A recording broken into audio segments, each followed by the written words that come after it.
Kali ini kita akan bahas film The Planet of the Apes, tapi versi originalnya guys. Film ini menceritakan tentang evolusi yang terjadi pada kera jadi cerdas dan berperilaku layaknya manusia. Film ini pertama kali dirilis pada tahun 1968.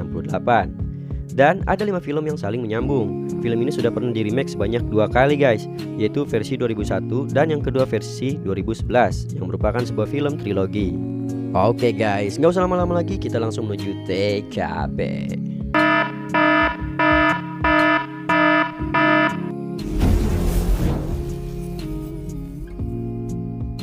Di awal film kita diperlihatkan ada 4 orang astronot yang sedang melakukan perjalanan antar galaksi, dan mereka sudah meninggalkan bumi selama 6 bulan waktu di bumi, tepatnya pada tahun 1972. Pria ini bernama Tyler, ia seorang kapten, dan ia masih terbangun untuk mengirimkan pesan terakhir ke bumi, karena memang ia bertanggung jawab atas misi tersebut. Setelah itu ia akan menyusul teman-temannya untuk tidur panjang atau hibernasi.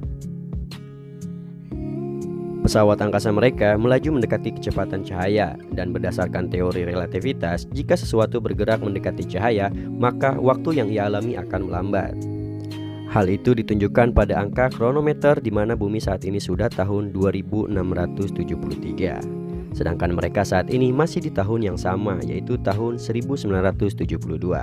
Artinya sejak mereka meninggalkan bumi telah terjadi perbedaan waktu selama 700 tahun lamanya. Dalam pesannya, si kapten mengatakan seandainya mereka yang ada di bumi menerima pesannya, sudah pasti mereka adalah generasi manusia atau mungkin saja ras yang berbeda. Setelah menyuntikkan sebuah obat, Tyler langsung menuju kapsul hibernasi untuk melakukan tidur panjangnya. Berbulan-bulan kemudian, tanpa ada sebab yang jelas, pesawat mereka tiba di sebuah planet. Beruntungnya, mereka mendarat di sebuah laut yang membuat mereka selamat dari benturan keras. Sistem pesawat pun otomatis membangunkan mereka dari hibernasinya. Sayangnya, salah seorang teman mereka sudah menjadi bumi karena ada keretakan pada kaca kapsul yang menyebabkan kebocoran udara sehingga ia gagal hibernasi.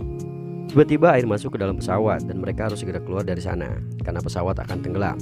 Seorang kru yang bernama London berkata, mesin pesawat rusak dan mereka tidak bisa mengirim pesawat ke bumi. Lalu seorang kru bernama Dodge memberitahu kalau atmosfer di planet itu cukup ramah, bahkan terdapat oksigen. Tanpa ragu, mereka segera keluar dari pesawat dengan menggunakan perahu karet untuk mencapai daratan. Setibanya di darat, mereka langsung memeriksa persediaan yang mereka punya. Tentunya akan sangat berbahaya menjelajah planet yang belum diketahui. Mereka memiliki senjata dan bekal makanan untuk beberapa hari ke depan. Lalu London bertanya kepada kapten, kira-kira sudah berapa lama perjalanan mereka? Kapten mengatakan, sebelum keluar pesawat ia sempat melihat angka kronometer di mana bumi saat ini sudah tahun 3978. Diperkirakan sudah sekitar 18 bulan mereka melakukan perjalanan angkasa, dan terjadi perbedaan selama 2000 tahun antar waktu mereka dan waktu di bumi. Yang artinya saat ini mereka berada sekitar 2000 tahun di masa depan. Mereka juga dipastikan tidak bisa kembali ke bumi karena pesawat mereka tenggelam, dan harus mencari cara untuk bertahan hidup di planet tersebut.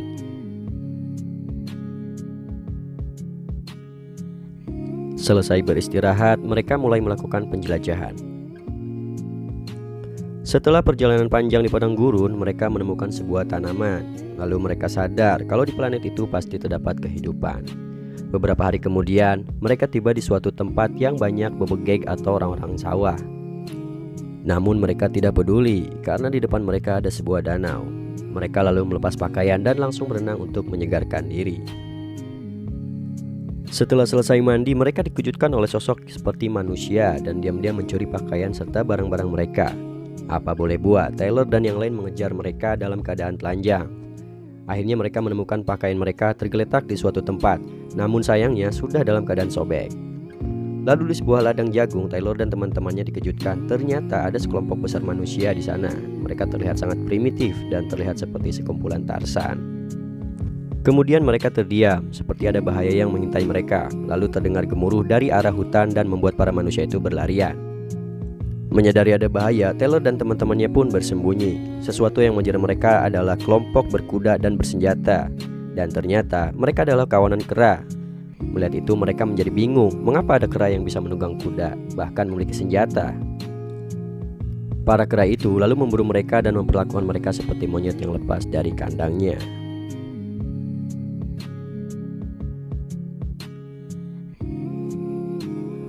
Di tengah kekecauan itu, Taylor menemukan temannya tewas karena terluka parah. Dan akhirnya para manusia itu pun berhasil ditangkap satu persatu. Begitu juga dengan Taylor dan London. Mereka semua dimasukkan ke sebuah gerobak dan akan dibawa ke desa kera. Lalu para kera itu malah berselfie dan membuat video TikTok.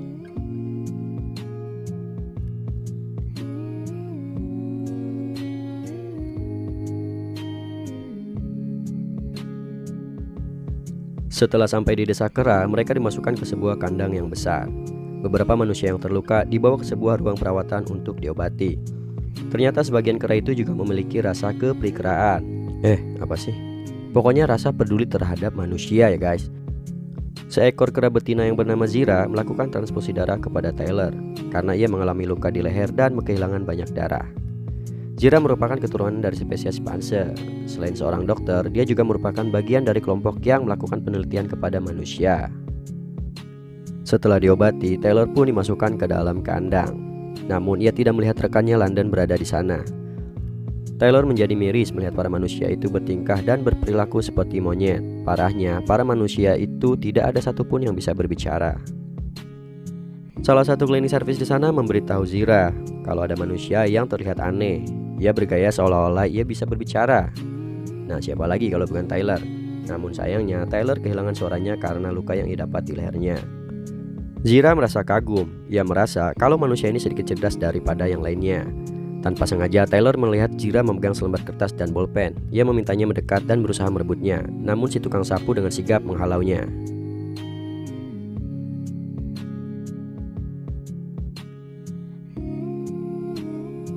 Lalu seekor orangutan bernama Dr. Jayus datang untuk melihat-lihat. Ia memiliki jabatan sebagai Majelis Nasional Wakil Rakyat Bangsa Kera, Menteri Sains, serta Ketua Pembela Iman dari Bangsa Kera. Si Dr. Jayus ini sangat memuji manusia guys, meskipun Zira mengatakan kalau si Taylor ini berbeda dari manusia lainnya. Namun ia menganggap mereka itu monyet yang tidak memiliki kecerdasan. Bahkan menurut Dr. Jayus, penelitian yang dilakukan Dr. Zira kepada manusia adalah sia-sia. Mereka adalah hama pengganggu yang memakan habis persediaan makanan mereka. Penelitian yang dimaksud adalah dengan cara membedah otak manusia lalu mempelajarinya. Setelah Dr. Jayus pergi, Zira memberi Taylor sebuah hadiah. Zira memasukkan seorang perempuan yang lumayan cantik dan seksi untuk menemani Taylor. Meski diperlakukan seperti monyet, si Taylor sih senang-senang aja ya. Siapa juga yang gak mau cewek cakep. Ya lumayan buat bercocok tanam. Para manusia itu pun diperlakukan seperti ayam. Supaya tidak stres mereka dibawa keluar. Namun tentu saja tetap berada di dalam kurungan. Lalu Zira mengajak suaminya yang bernama Cornelius untuk melihat manusia favoritnya. Cornelius adalah seorang akademis dari bangsa kera dan merupakan seorang arkeolog. Zira meminta Taylor untuk menunjukkan kecerdasannya kepada Cornelius. Lalu Taylor pun membungkuk dan menulis sesuatu di tanah. Tiba-tiba Dr. Jayus menghampiri mereka. Ia langsung menegur Cornelius karena ia telah melanggar sebuah aturan. Cornelius itu diketahui telah melakukan sebuah penelitian arkeologi tanpa seizin Dr. Jayus. Di tengah pembicaraan itu, Taylor berusaha menunjukkan tulisannya. Namun, seseorang yang ada di dekatnya berusaha mencoba menghapusnya. Taylor pun menjadi marah dan menendangnya. Lalu terlibat duel di antara mereka. Situasi pun menjadi tidak kondusif. Lalu Dr. Zira meminta penjaga untuk membawa Taylor kembali ke kandang. Tanpa sengaja, Dr. Jayus melihat tulisan yang telah dibuat oleh Taylor. Ia langsung menghapusnya agar tidak diketahui oleh Zira. Sepertinya Dr. Jayus ini ingin menyembunyikan fakta bahwa sebenarnya manusia ini adalah makhluk yang cerdas.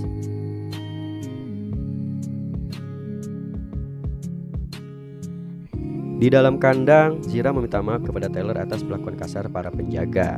Tiba-tiba Taylor mendekati Zira, mengambil kertas dan bolpen yang ada di saku bajunya. Lalu Taylor menulis sesuatu pada kertas itu. Penjaga yang kesal masuk ke dalam dan memukulinya. Ia juga mengambil kertas itu lalu menyerahkannya kepada Zira. Kertas itu bertuliskan namaku adalah Taylor. Zira menjadi terkejut sekaligus senang. Lalu ia membawa Taylor ke tempat Cornelius dan menunjukkan beberapa tulisan yang dibuat Taylor. Taylor menceritakan dirinya dalam tulisan tersebut. Mereka pun kagum dengan kecerdasannya. Namun Cornelius menganggapnya sinting karena dalam tulisan tersebut ia menjelaskan bahwa ia datang dari langit menggunakan sebuah pesawat. Untuk membuat mereka percaya, Taylor membuat sebuah pesawat kertas lalu menerbangkannya. Bahkan ia menunjukkan sebuah peta untuk menunjukkan di mana ia terjatuh. Cornelius menyangkalnya karena tempat itu dekat dengan kawasan terlarang dan tidak mungkin ada orang yang selamat dari sana. Karena itu Cornelius tetap tidak mempercayai Tyler.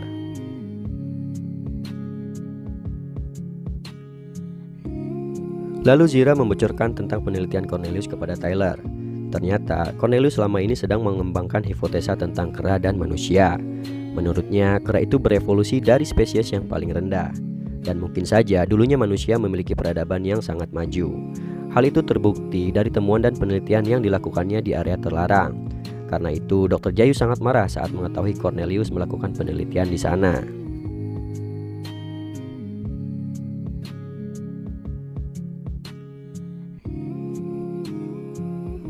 Zira berpendapat mungkin saja Tyler bisa menjadi bukti ilmiah dari penelitiannya, sehingga semakin jelas asal-usul mereka.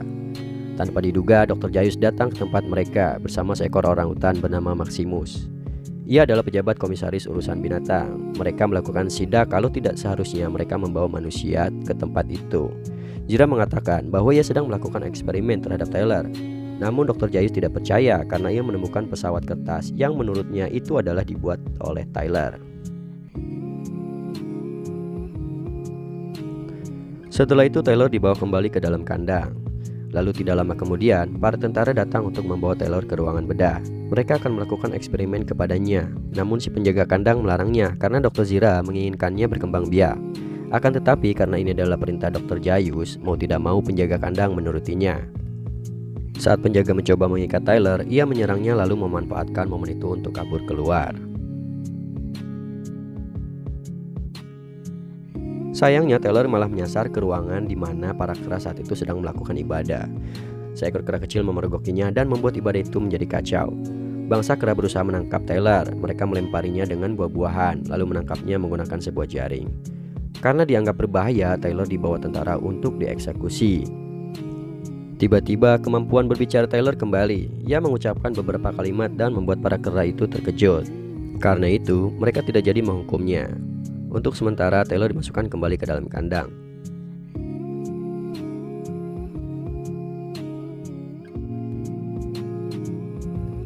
Karena ia sudah bisa berbicara, ia mulai curhat kepada perempuan yang ada di dalam kandang. Dan Tyler memberinya nama Nova. Tyler mengatakan bahwa ia dan dirinya seperti Tarzan dan Zen. Saat lagi asik-asik, penjaga kandang malah datang lalu menyemprot mereka dengan air. Mereka juga memisahkan Tyler dan Nova ke dalam kandang yang berbeda. Lalu tentara itu kembali dan membawa Tyler ke sebuah persidangan.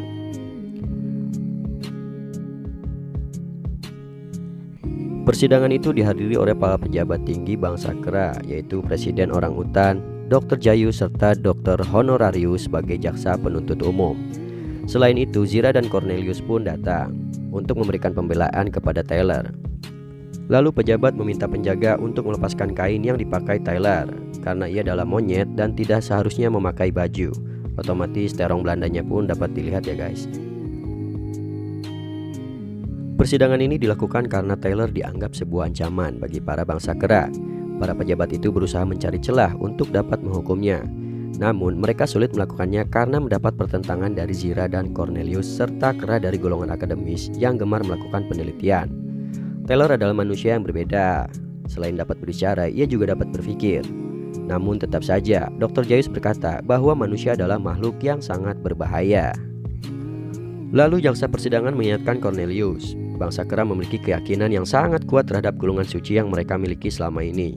Bahwa bangsa kera ditakdirkan untuk menguasai dunia dan isinya, sedangkan manusia sudah sepantasnya menjadi peliharaan. Tyler dilarang berbicara selama persidangan, karena itu ia meminta Cornelius membacakan sebuah pembelaan yang ia tulis dalam sebuah kertas. Dalam kertas itu tertulis bahwa Tyler berasal dari tata surya yang lain. Dan tanpa sengaja ia bersama rekan-rekannya terdampar di planet tersebut. Ia juga meminta bertemu dengan temannya London sebagai bukti bahwa ia bukan satu-satunya manusia cerdas. Belum selesai membaca, Presiden mengatakan bahwa si Tyler ini sedang lawak. Namun mereka tetap mengizinkannya mencari London.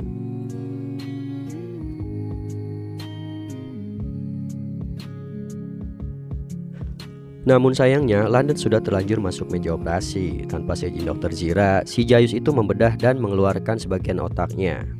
Itu sebabnya London cuma bisa helang-heleng saat diajak Tyler berbicara. Tyler pun seketika sangat marah dan langsung menyerang Dr. Zaius, namun para tentara menghadangnya. Lalu mereka membawa Tyler kembali ke persidangan dan menutup mulutnya karena Tyler tidak bisa diam dan terus ngebacot. Cornelius menjadi kasihan dan mengungkap sebuah fakta kalau ia pernah mendatangi kawasan terlarang. Ia menemukan beberapa bukti bahwa manusia pernah memiliki peradaban yang lebih maju. Tyler juga menceritakan gambaran tentang planetnya yang mirip dengan area terlarang. Cornelius juga mengungkap fakta bahwa bangsa kera sebelumnya adalah bangsa primitif yang kemudian berevolusi menjadi cerdas. Lalu para pejabat membantah teori arkeologinya, namun Dr. Zaius tetap membiarkan Cornelius berbicara. Cornelius berusaha meyakinkan mereka akan teorinya. Jika perlu, melakukan penelitian bersama di kawasan terlarang, kata Cornelius. Ucapan Cornelius membuat para pejabat kesal dan tidak mau mendengarnya lagi. Bahkan Cornelius dan Zira sudah dianggap telah menghina pengadilan. Karena itu, sidang ditunda untuk sementara waktu.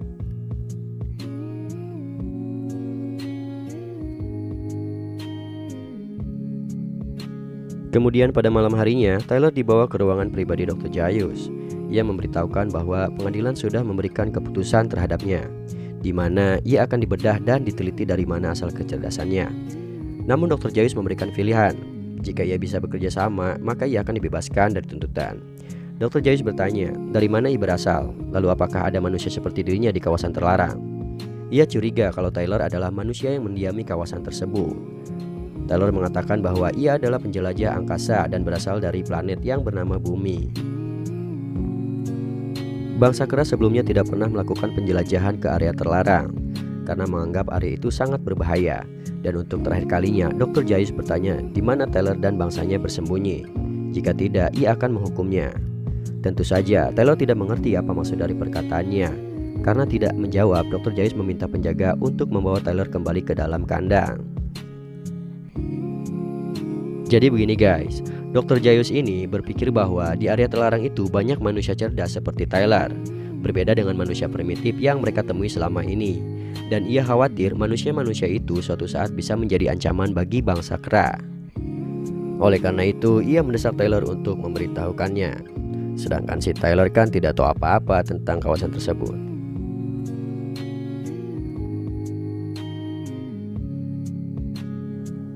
Kemudian di tengah malam, keponakan Zira mendatangi kandang Tyler. Ia berbicara kepada penjaga kalau ia sedang bertugas, lalu memberikan surat tugasnya. Saat sedang membaca, tiba-tiba ia menyerang penjaga itu lalu membuatnya pingsan. Keponakan Zira segera membebaskan Tyler dan Nova. Di luar, Zira sudah menunggu mereka lalu membawa mereka dengan sebuah kereta kuda tertutup. Keesokan paginya, ia bertemu dengan Cornelius yang membawa perbekalan termasuk senjata untuk berjaga-jaga.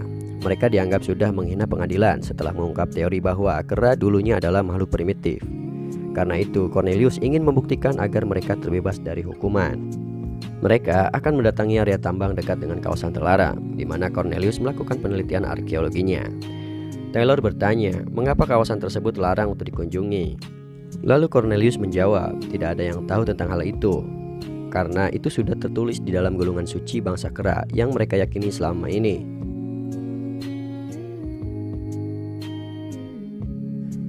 Dan akhirnya mereka pun tiba di area bekas tambang yang dimaksud itu. Mereka pun beristirahat sejenak dan Tyler memanfaatkan waktunya untuk mencukur jenggot agar terlihat sedikit lebih rapi. Tapi Cornelius berpendapat bahwa tanpa jenggot itu Tyler tidak tampak terlihat pintar. Setelah itu mereka masuk ke area tambang. Namun tanpa diduga, Dr. Zaius dan pengawalnya datang mengepung.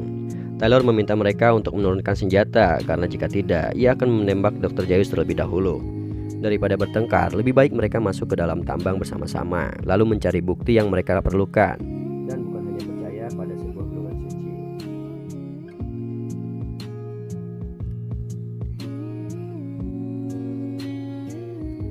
Dr. Zaius mengatakan bahwa gulungan itu sudah ada sejak 1200 tahun yang lalu, yang artinya cukup untuk menjadi bukti bangsa kera. Lalu di dalam tambang, Cornelius menjelaskan apa yang ia telah temukan dan ia teliti. Ia menemukan ada bekas jejak manusia di sana. Diperkirakan sekitar 1300 tahun yang lalu, di mana bangsa kera tidak secerdas sekarang. Banyak ditemukan artefak yang menunjukkan bahwa peradaban di masa lalu lebih maju daripada di masa sekarang. Lalu mereka menemukan sebuah boneka manusia, di mana Cornelius meyakini kalau tempat itu dulunya dihuni manusia. Taylor pun mengatakan kalau benda sejarah yang ia temukan itu mirip dengan di bumi. Penemuan itu adalah sebuah bukti yang tidak terbantahkan. Meskipun saat ini kondisinya terbalik di mana kera menguasai peradaban manusia.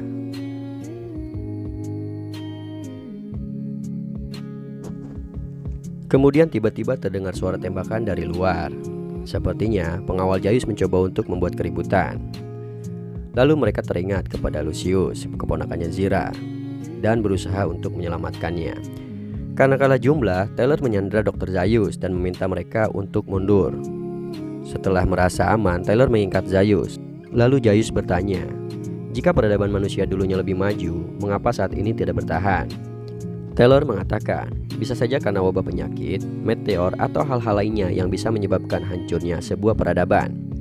Taylor juga curiga kalau Zaius sebenarnya mengetahui sejarah yang terjadi di planet tersebut, namun ia memilih untuk merahasiakannya. Hal itu diperkuat karena ia adalah seorang pejabat penjaga keyakinan. Lalu, Dr. Zaius meminta Cornelius untuk membacakan sebuah bagian dari gulungan suci yang ia bawa. Di situ tertulis kalau manusia adalah ancaman nyata dalam sebuah kehidupan.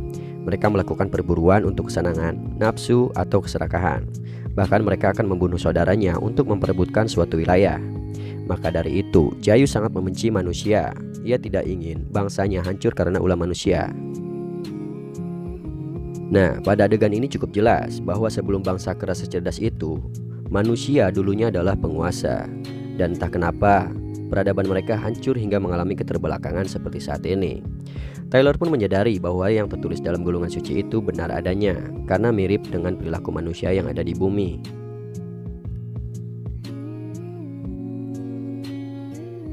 Kemudian, Taylor meminta Zaius untuk memberikannya seekor kuda dan perbekalan selama beberapa hari, karena ia akan pergi menuju kawasan terlarang. Cornelius dan Zira berterima kasih kepada Taylor karena sudah membantu mereka membuktikan tentang peradaban manusia di masa lalu.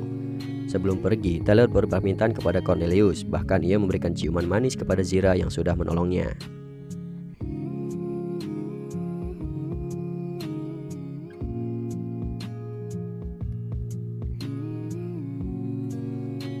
Setelah Taylor dan Nova pergi, Zaius meminta Cornelius dan Zira untuk membungkam fakta tentang manusia yang telah mereka temukan, agar tidak terjadi kekacauan pada bangsa kera.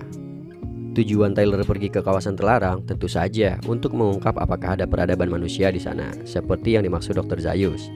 Taylor dan Nova mulai perjalanan dengan menyusuri garis pantai. Lalu Taylor menemukan sebuah patung yang membuatnya terkejut. Di hadapannya terdapat reruntuhan patung Liberty. Ternyata selama ini dia itu berada di tempat yang sama, yaitu bumi.